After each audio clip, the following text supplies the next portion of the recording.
Eto na. This is my subjective or personal top 15 hot picks after the preliminary competition of Miss Universe 2024.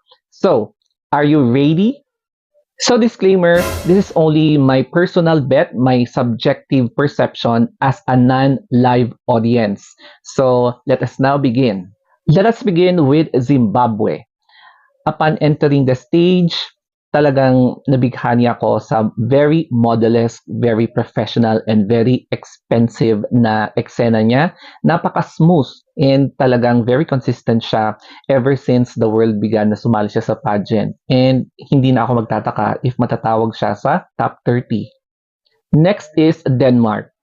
I believe yung hype na binibigay sa kanya ay worth it. It's because she is very consistent and she improved a lot since nung sumali siya sa ibang international competition. And look at her now.